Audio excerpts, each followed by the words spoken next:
નમસ્કાર, આપ જોઈ રહ્યા છો સંદેશ ન્યૂઝ। હું છું પ્રીતિ। એલાને જંગ થઈ ચૂક્યો છે અને મહાનગરપાલિકા નગરપાલિકા એટલે કે સ્થાનિક સ્વરાજ્યની ચૂંટણીનું બ્યુગલ ફૂંકાઈ ચૂક્યું છે, પણ અહીંયા ચૂંટણી થઈ નથી। પણ વલસાડ જિલ્લામાં ચૂંટણી પહેલા જ ભારતીય જનતા પાર્ટીએ ખાતું ખોલાવી દીધું છે। વલસાડ તાલુકાની 5 જેટલી બેઠક ઉપર ભગવો લહેરાયો છે, એટલે કે બિનહરીફ 5 સભ્યો ચૂંટાઈ આવ્યા છે। વાત છે તાલુકા પંચાયતની કે જ્યાં ભારતીય જનતા પાર્ટીએ 5 સીટ બિનહરીફ જીતી છે। કોસંબાની એક બેઠક પર મમતાબેન હળપતિ એ બિનહરીફ ચૂંટાયા। કોસંબાની બીજી બેઠક ઉપર પણ સ્વીટી પટેલ બિનહરીફ ચૂંટાઈ આવ્યા છે, જ્યારે ભદેલી જગાલાલા બેઠક પર હસુબેન ટંડેલની બિનહરીફ જીત થઈ છે।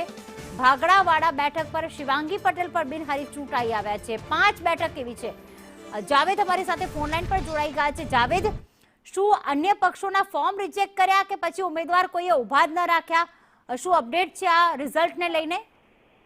જી, ભાજપે ચૂંટણી પહેલા જે છે વલસાડ તાલુકા પંચાયતની 5 બેઠકો પર જીત મેળવી છે, બિનહરીફ થઈ છે। એનું કારણ એ છે કે ભાજપ સામે આ 5 બેઠકો પર કોઈ પણ પક્ષ એટલે કે કોંગ્રેસ, આપ કે અપક્ષ કોઈ પણ પક્ષ દ્વારા ફોર્મ ભરવામાં ન આવતા, ઉમેદવારી ન કરાતા 3 વાગ્યા સુધી રાહ જોવાય બાદ સાંજે 5 વાગ્યા સુધી ફોર્મ ચકાસણી થયા, ત્યારબાદ ત્યાં સુધી કોઈ ઉમેદવારી ન નોંધાવતા આ 5 બેઠક જે છે એ ભાજપના ફાળે ગઈ છે। ચૂંટણી પહેલા જ ભાજપે શ્રી ગણેશ કર્યા છે, ત્યારે મહત્વની બેઠક ગણાતી કોસંબા 1 અને કોસંબા 2 જે સમગ્ર માછી સમાજનો વિસ્તાર છે, સાથે સાથે ભદેલી જગાલાલા પણ એ જ વિસ્તાર કહી શકાય, અને ભાગડાવાડા એટલે કે કોળી પટેલ વિસ્તાર છે, અહીં મોટાભાગના પરપ્રાંતીય લોકો પણ રહે છે, અને આ બેઠક ઉપર જે છે ગયા વખતે પણ કાંટેની ટક્કર થઈ હતી।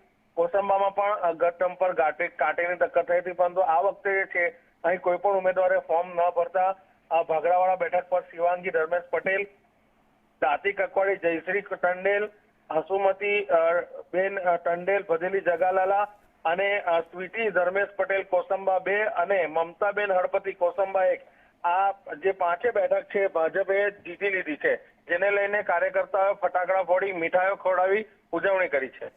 આભાર તમામ વિગતો માટે જાવેદ।